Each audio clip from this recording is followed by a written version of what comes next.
చివరికి అది చాలా మందికి 8,020 రూపాయలకు పరిమితి చేసి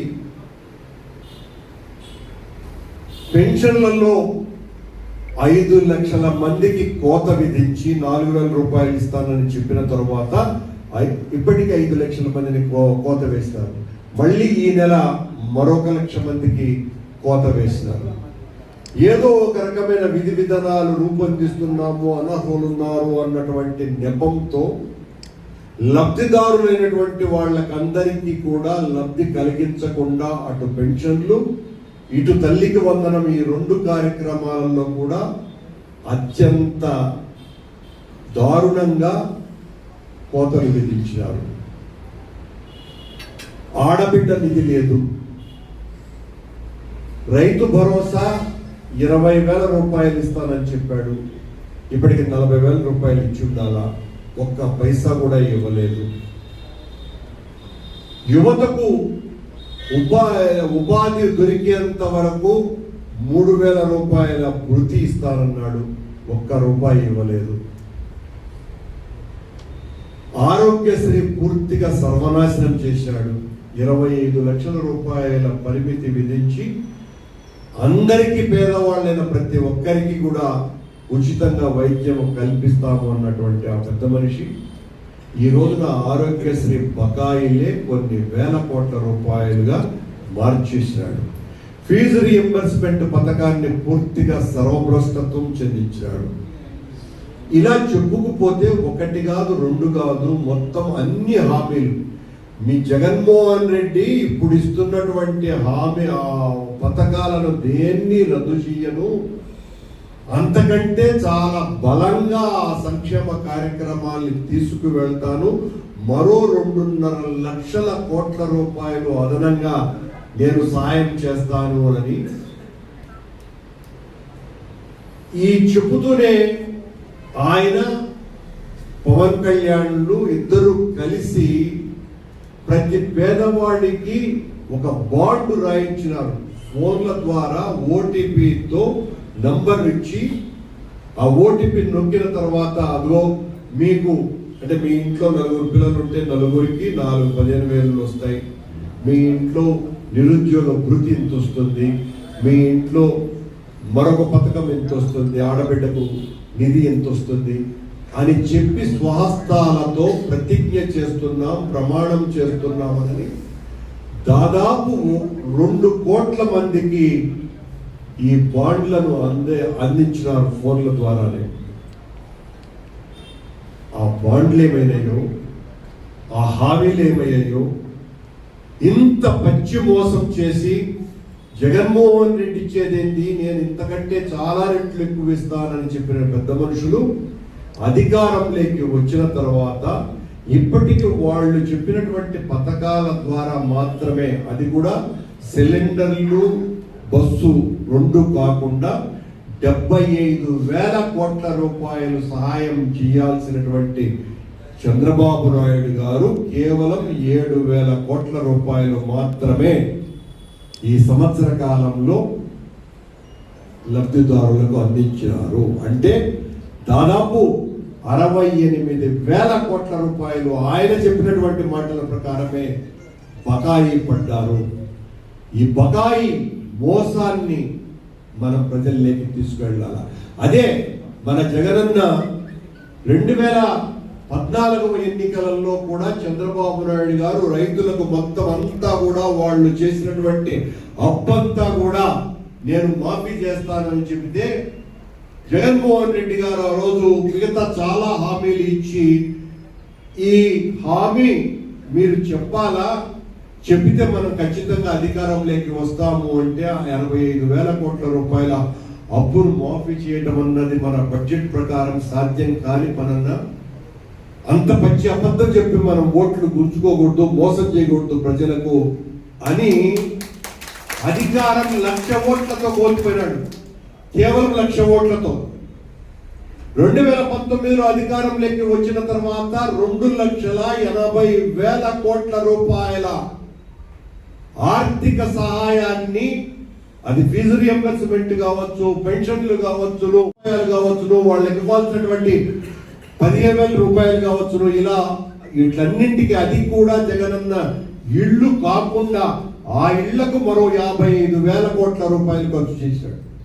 ఇంత ఖర్చు చేసినటువంటి జగనన్న మళ్ళీ అధికారంలోకి రాకుండా చేయటం కోసమని చంద్రబాబు నాయుడు నీకంటే మేము ఇంకా ఇంత ఇస్తాము అని చెబితే మన నాయకుడు ఆ రోజు చెప్పాడు, ఎలా సాధ్యమవుతుంది చంద్రబాబు నాయుడు గారు మీరు చెప్తున్నారు ఈ అబద్ధాలు, రాష్ట్ర ప్రభుత్వ ఆదాయం ఇంత ఉంది, ఖర్చులు ఇన్ని ఉన్నాయి, నేను పెడుతున్నటువంటి ఖర్చుల కంటే మీరు 2 రెట్లు ఎక్కువ చెబుతున్నారు, ఇది సాధ్యమే కాదు, ప్రజలు నన్ను నమ్ముతారు అని నేను చేసిన మంచికి మీరు ఓట్లు వెయ్యండి అని అంటే ప్రజలు చంద్రబాబు చెప్పినటువంటి ఈ మోసపూరిత వాగ్దానాలు చేస్తాడేమో అన్నటువంటి విశ్వాసంతో ఓట్లు వేస్తే ఒక్కటి కూడా జగన్మోహన్ రెడ్డి గారు చేసినటువంటి పాత సంక్షేమ కార్యక్రమాలు పోయినాయి,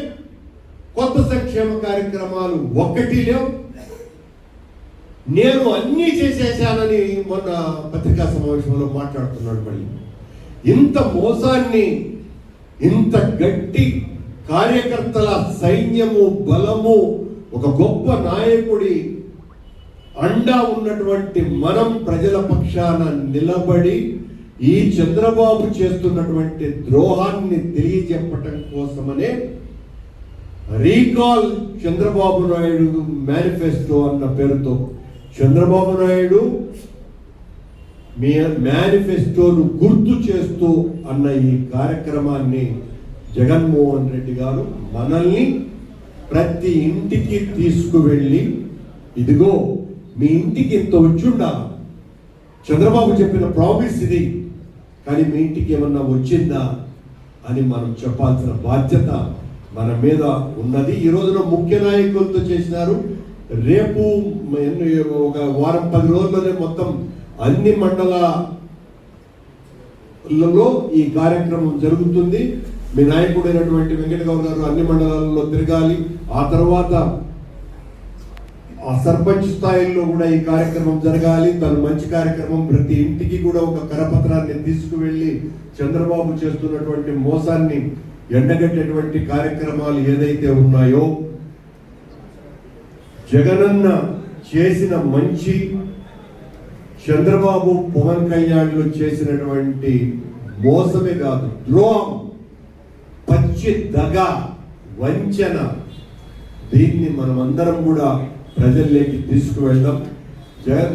మీకందరికీ కూడా ఇప్పుడు మనం ఒక ఆవిష్కరించిన మా క్యూఆర్ కోడ్ని మీ ఫోన్లతోనే దాన్ని డౌన్లోడ్ చేసుకోవచ్చును. అందులో 6-7 ముఖ్యమైనటువంటివి మనం బయటకు వస్తాయి.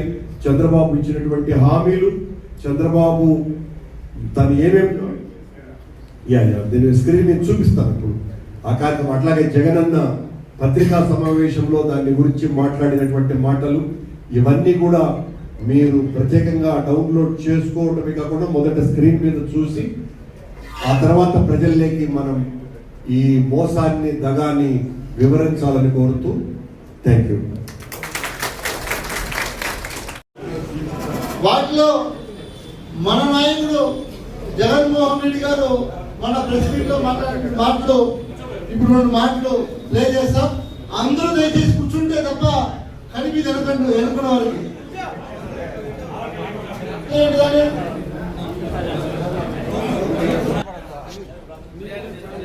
ఆయన చంద్రబాబు నాయుడు గారు పెట్టినటువంటి మేనిఫెస్టో, ఆ రోజు మాట్లాడినటువంటి మాటలన్నీ వస్తాయి.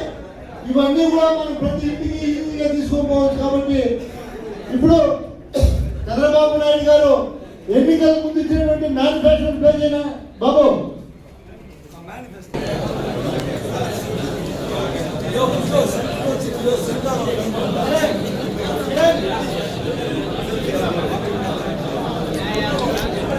పేజీలో ఒక సగం చదువుతాను. సూపర్ 6 అంశాలకు వస్తే యువతకు 20 లక్షల ఉద్యోగాలు మేము కల్పిస్తామన్నారు.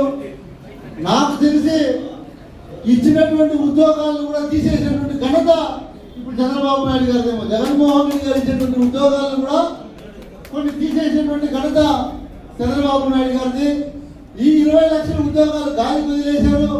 ఎవరైనా యువత అడిగితే వాళ్ళ మీద కేసులు పెట్టడము, ఎవరైనా సోషల్ మీడియాలో యువత చదువుకునేటువంటి యువత అయ్యా చంద్రబాబు నాయుడు గారు మీరు అధికారంలోకి వస్తే 20 లక్షల ఉద్యోగాలు ఇస్తానన్నారు, నేను అర్హుడిని, ఇంత చదువుకున్నాను, మా కుటుంబానికి ఒక ఉద్యోగం కూడా రాలేదు అని అడిగితే అప్పటికప్పుడే పోలీసులు వచ్చి వాడిని తీసుకుపోయి స్టేషన్లో పెట్టడం జరుగుతూ ఉంది.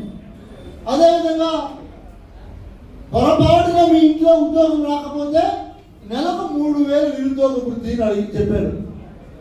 ఈ రోజు నేను అడుగుతున్నా, చంద్రబాబు నాయుడు గారు కావచ్చు, పవన్ కళ్యాణ్ గారు కావచ్చు, అందరూ కూడా ఆ రోజు ఇచ్చినటువంటి వాగ్దానాల్లో ఈ రోజు ఈ రాష్ట్రంలో 1 కోటి మంది నిరుద్యోగులు ఉన్నారు. ఈ రాష్ట్రంలో చదువుకున్నటువంటి యువతులు ఇద్దరు కలిపితే దాదాపు 1 కోటి మంది ఉన్నారు. 1 కోటి మందికి నెలకు 3,000 అంటే ఒక్కొక్కరికి 36,000 అప్పులు ఎప్పుడు ఆ డబ్బులు ఎప్పుడు ఇస్తారు వాళ్ళ తరపున నేను అడుగుతున్నా చంద్రబాబు నాయుడు గారు. ఆ యువత తరపున నేను మిమ్మల్ని అడుగుతున్నా, మీరు ఈ సంవత్సరం బకాయిలు ఒక్కొక్కరికి 36,000 ఎప్పుడు ఇస్తారు అని అడుగుతున్నా. దీన్ని ప్రతి ఇంటికి చేరవేసేటువంటి బాధ్యత మీ అందరి మీద పెడుతున్నామని కూడా తెలియజేస్తున్నా. మీరు గమనించాలి, స్కూలుకు వెళ్తే ప్రతి విద్యార్థికి ఏడాదికి 15,000 ఇస్తామన్నారు. మీరు చంద్రబాబు నాయుడు గారి వీడియో ఒకటి ఉంది, ఏ ఆంక్షలు లేకుండానే ఒక వీడియో ఉంది కదా కిరణ్. తర్వాత ఆయన లోకేష్ బాబు గారు కూడా మాట్లాడారు. ఆ వీడియో ఉంటే ప్లే చేస్తే దాన్ని కూడా కొంచెం ప్రజలకు అర్థమయ్యే విధంగా, అంటే జగన్మోహన్ రెడ్డి గారు ఆ రోజు నాడు నేడు తెచ్చి స్కూళ్ళను బాగు చేసి దాదాపు 5 సంవత్సరాల్లో ఆ స్కూల్ రూపురేఖలు మార్చి కార్పొరేట్ స్కూలుకు దీటైనటువంటి విద్యను అందించే అటువంటి స్కూళ్ళను ఉపాధ్యాయులను మెరుగుపరిచి ఈ స్కూళ్ళను పాఠశాల నడుపుతుంటే ఈ ప్రభుత్వం, కూటమి ప్రభుత్వం అధికారంలోకి వచ్చిన తర్వాత ఆ పాఠశాల పరిస్థితి సంతోషకరంగా లేదు. వాస్తవమా కాదా? ఆ గ్రామాల్లోకి వెళ్ళినారు, ఆ గ్రామస్తులు అడగండి. ఆ రోజు ఈ 15,000లో జగన్మోహన్ రెడ్డి గారు స్కూల్ మెయింటెనెన్స్ కి, టాయిలెట్ మెయింటెనెన్స్ కి 1,000 రూపాయలు కట్ చేస్తే అబ్బా కొడుకు గగ్గోలు పెట్టారు రాష్ట్రం మొత్తం. ఇదేమైనా వాళ్ళ అబ్బాయి మాట్లాడారు కొంతమంది అయితే. ఆ రోజు ఈ అమ్మ ఒడి గురించి చంద్రబాబు నాయుడు గారు కానీ లోకేష్ బాబు కానీ మాట్లాడినటువంటి వీడియో ఉంది కదా, మొత్తం చేసేసానని చెప్పి ఇప్పుడు చెప్తా ఉన్నాడు. చూ మంతనంటూ సూపర్ 6 చేసేసాను, సూపర్ 7 చేసేసాను, 143 హామీలు నెరవేర్చేసానంటూ ఊదలు కొడతా ఉన్నాడు. ఆయన ఎల్లో మీడియా, ఆయన సోషల్ మీడియా అబద్ధాలను ప్రమోట్ చేస్తూ